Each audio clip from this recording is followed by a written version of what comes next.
നമുക്കിന്ന് നല്ല ഞണ്ട് റോസ്റ്റ് വെച്ചാലോ. നമുക്കിന്ന് കുറച്ച് ഞണ്ട് കിട്ടിയേ. അപ്പം അതിന് ആവശ്യമായിട്ടുള്ള സാധനങ്ങൾ സവാള, തക്കാളി, വെളുത്തുള്ളി, ഇഞ്ചി എന്നിവ നമുക്ക് വൃത്തിയാക്കി വെച്ച ഞണ്ടിലോട്ട് ഇടുക. അതിനുശേഷം ഇത്തിരി ഉപ്പ് ചേർത്ത് നല്ലോണം ഇളക്കുക.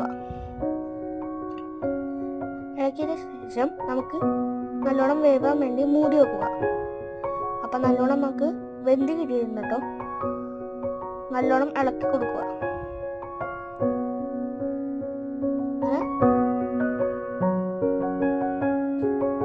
ഇങ്ങനെ ഇളകി വരുമ്പോഴത്തേക്കും നമുക്ക് അതിനാവശ്യമുള്ള പൊടികൾ ചേർക്കാം. മുളക് പൊടി, മഞ്ഞപ്പൊടി, മല്ലിപ്പൊടി, കുരുമുളക് പൊടി, ഇത്ര പൊടികൾ നമുക്ക് വേണം. അതിനുശേഷം നല്ലോണം ഇളക്കിയതിന് ശേഷം ഇളക്കണം. ആ മസാലയ്ക്ക് നമ്മൾ പിടിക്കാനായിട്ടുള്ളത് നല്ലോണം ഇളക്കണം.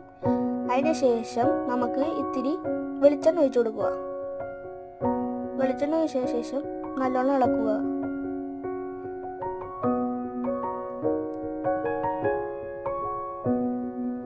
അതിനുശേഷം നമുക്ക് ആവശ്യമായിട്ടുള്ള ഉപ്പ് ചേർക്കുക. അതിനുശേഷം നമുക്ക് കറിവേപ്പില ചേർത്തിട്ട് നല്ലോണം ഇളക്കുക. ഇപ്പം തന്നെ നല്ലോണം കുക്കായിട്ടുണ്ട് കേട്ടോ. നല്ല മണം വന്നിട്ടുണ്ട്. നല്ലോണം കുക്കായിട്ടുണ്ട് കേട്ടോ. അപ്പം നമ്മുടെ സ്വാദിഷ്ടമായ ഞണ്ട് കറി ഇവിടെ റെഡി ആയിട്ടുണ്ട്.